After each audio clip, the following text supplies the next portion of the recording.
Hello everyone, welcome back to my channel. If you are new here, my name is Karsten Noel, and before you people even start commenting if I touch my hair a lot, it's because I just washed it and it's all just like fine and annoying to deal with right now, so don't even bother commenting that. But anyway, so today I'm going to do a story time on this guy that I was talking to.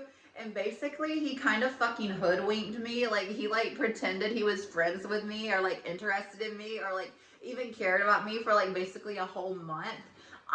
So we're gonna call this guy Walkie-Talkie. So I matched with Walkie-Talkie back at the very beginning of December when I went down to Savannah with my friend Derek. We had stayed just for, like, an overnight trip. We were just, like, going out and have fun and stuff. And basically I had matched with this guy, and Walkie Talkie was really cute. He had actually went to USC like here with me before I went here, but he had also gone here, so we bonded over that. We talked like all the time for basically a whole month, like really over a month, like probably about a month and like 7 days, so a month and a week. So we talked a lot, you guys. Like we were on like a good morning, good night basis, and like this guy like ended up fucking just like fucking me over and being like so weird. So let's get into it. So like I said, we literally matched on Tinder while I was down in Savannah. So already a fucking red flag on Tinder, you know. But basically what ended up like happening was like he wanted me to come down again, and he said that he would like finance everything. And as you know, anybody who knows me, or you can probably just look at me and tell, I'm a very bougie person. Like, I'm not gonna lie, I honestly am a gold digger. I don't care. Like, I have always been the type of person that I believe like money is necessary to have like a comfortable, good life. And honestly, I think money is very important, especially in like these times that we're living in right now. And so, like, he was like, okay, you can come down here for 2 nights and I'll pay for everything. And we can just have a good time together. And we texted every day. He asked me questions about my friends and family, my hobbies, my goals, like everything. Like, he asked me like all the right questions to like get me interested and get me wanting to come. And originally I didn't want to go for both nights, but I was like, for the plot, I'll just go and I'll have a good time and we could just like forget about it, because like there's no reason to not just have a good time. So I ended up like, you know, talking with him for like over a month, like I said. We planned to meet on January the 7th and 8th. So I drove down there and we did that. And he was really cute in person. Like, I'm not gonna lie, we got like a really good like riverfront view. He treated me really like well as far as the accommodations. It was like a beautiful, nice hotel, beautiful riverfront view. You could see like the cobblestone like pathways. If you've ever been to Savannah, it's like a super cutesy like planned city. They have all kinds of stuff to do, lots of little cute cafes and restaurants and bookstores, all kind of different things you can kind of explore. And so it was like in a cute area, and you could just walk and do so much. So we ended up basically like, you know, just hanging out for a while and like doing what we did. And basically what ended up happening was we went to dinner, and I saw like the first like red flag. So basically we went to dinner, came back. I had worn like this like jacket, like a light windbreaker jacket, because it was like a little bit cold outside, obviously.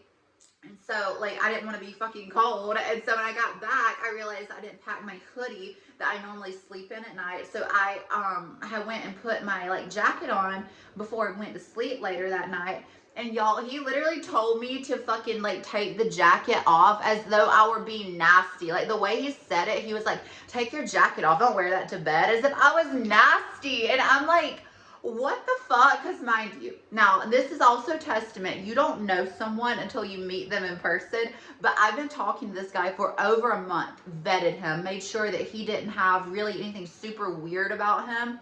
Like, he did tell me up front that he used to have like a METH addiction as well as like a pill addiction. But he used to go to USC here with me. He got clean. He's been clean for like 3 years, he told me. So I was like, okay, walkie-talkie, like, you know, I'm not going to judge someone for that. We all have a different life. We all have a past. I'm not going to judge someone for, you know, making bad decisions when they were younger, especially when you were in college. I mean, I used to make horrible decisions when I was younger, and quite honestly, I still do. So literally, he told me all of that, but when he told me that, it made me feel like he thought I was nasty. And it's like, so you would rather me be cold, and I'm telling you that I'm going to be cold, and you would rather me be cold than me be comfortable. And like my jacket, you guys, was not dirty. Like he was coming at it as if my jacket was unclean. I had literally washed that jacket before going down there to see him, and it had only been on my body for maybe like an hour tops. And like we were at a nice restaurant too, so I'm like, what the fuck? And I'm talking about like a light windbreaker jacket. Like I don't mean like a big puffy jacket or anything like that.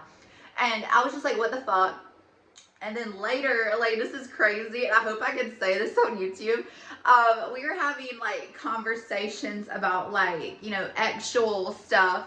And I don't know how this got brought up, but I was like, yeah, I'm not into that kind of stuff, like fisting or anything like that. And he told me that he had done that to someone, and I was like, y'all, I had to like control my facial expressions, like just thinking about this guy that, mind you, like he, like his parents were like doctors, I believe, or at least his dad was, lived literally near fucking Paula Deen in Savannah, Georgia. Like these people had like money, okay? And like, so I thought he was like, you know, maybe a little bit bratty, if anything. Like that would be maybe like the, you know, the flaw that he had. But this dude was apparently a fucking freak, and I'm not trying to kink shame, but like I think he kind of felt some type of way that I had like said that, but I really didn't mean it in like a super negative way. But I guess I also didn't mean it like a positive way either. But I think that like, I don't know, that was just like two things. And then basically the next day rolls around, we have a good time, you know, like I said, we are literally hanging out, we're doing things, we go get lunch and dinner, spending a lot of time together. But another thing that made me feel really weird, you guys, is whenever, like, after we would have, like, a meal or something, or just honestly, whenever he would go to the bathroom, like, period, he would be in there for, like, at minimum, like, over 10 minutes. Like, always to the point to where, like, you would wonder where he is. Like, think about that. Every single time he went to the bathroom, I was, like, wondering, like, where he is. I'm like, he's taking a long time, and he did that every time. And I think it was because like he was like texting other girls, and he also told me that he was like bisexual or pansexual, which I didn't care. But like, I mean, if you're sitting like on the toilet talking to men on Grindr or bitches on Tinder or like whatever, like, and you're with me, that's just like weird, because I'm sitting out in like the lobby or like in the restaurant, and you're just sitting there like fucking like texting or whatever. Because, like, especially after what he ended up doing, like, I know he was not just sitting there using the bathroom. Like, I don't care if you have IBS. Like, guess what?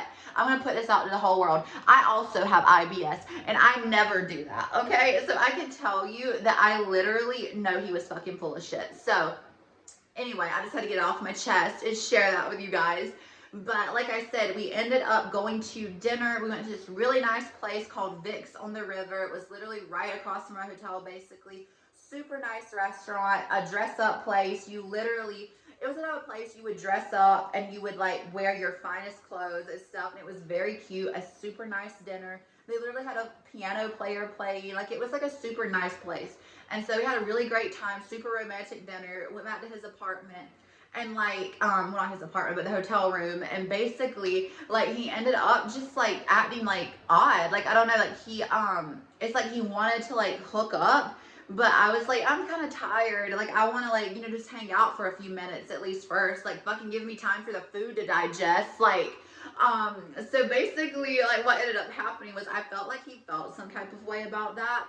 And then also he was on, like, STIs, I think. And so he couldn't, like, come to completion, if you know what I mean. So I think he was just, like, frustrated with that.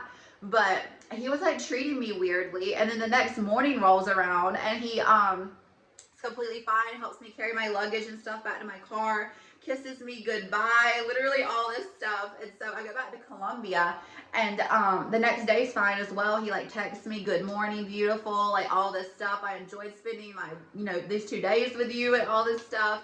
And then it's the next day, so this is like, I believe, a Saturday.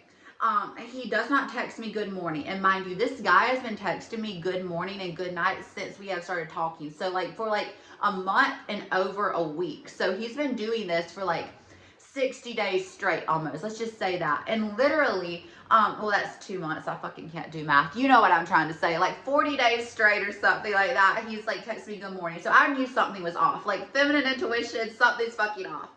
So I knew that, and so I had called him around like 11:30 before I went to lunch with my friend, and he said, "Oh, I had to get up early and go to the." He worked at the YMCA. That's not gonna like really be too identifying. He worked at the YMCA, and so basically, he told me like goodbye, and that he would talk to me later, and everything was like fine. We had just talked, and so I got back from lunch, and it's around like maybe like 1 o'clock. I go to look at our Snap conversation, and it says add friend. Like, he had literally blocked me on everything. I mean, he blocked me on Venmo, he blocked me on Instagram, on Facebook, on Snapchat, of course, like all this stuff, on text.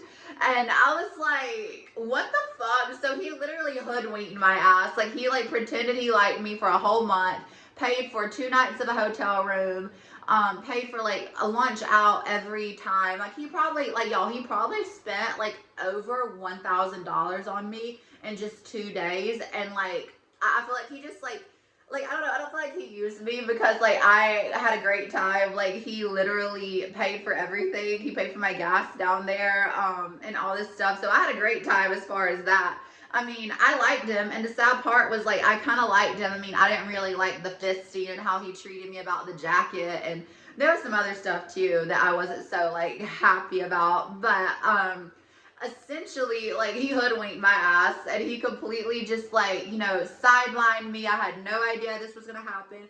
This would have been the last dude I would have told you that would have done this to me, because he and I had such deep, intimate conversations like both of those nights. Like, even after we had that little spat about my coat, we had like a conversation about like our past relationships, and like all this like a heavy fucking conversation. And then he just blocks me out of nowhere, and he's like, bye. And it's like, what the fuck? So I mean, I'm not like super mad, but he did kind of like just show off to me and just kind of spend money, which is honestly fine. Like, I'm not really like worried about it. I mean, I got what I fucking wanted. I mean, I had a good time. I went for the plot. It was like whatever. So I think I'm gonna title this "Showboating Loser Hoodwinked Me" or something like that. Like, that sounds fucking funny to me. So I'm probably gonna put that, and it'll be great for engagement. But anyway, if you love this story, please do consider like, sharing, commenting, subscribing. I appreciate that. I like to get all dressed up and come here on y'all and give y'all this beautiful little ensemble with the cold shoulder. Like, look at that. Isn't that sexy? Like, who doesn't love a cold shoulder? But anyway, I hope you guys enjoyed the story. I definitely enjoyed my experience. It was just like kind of like a what the fuck situation, because it's like, what do you even like say to that? Like, somebody sits there and kind of just like has a great time with you, and then they fucking disappear. Like, okay, like, I had a great time, but it's whatever. So end of the day, it's, you know, his loss. And with that being said, that is the end of this story, my darlings, and I hope you loved it. And if you did, please consider subscribing, liking the video, and commenting below. That helps with my engagement a lot. And yeah, thanks so much, and I'll see y'all soon.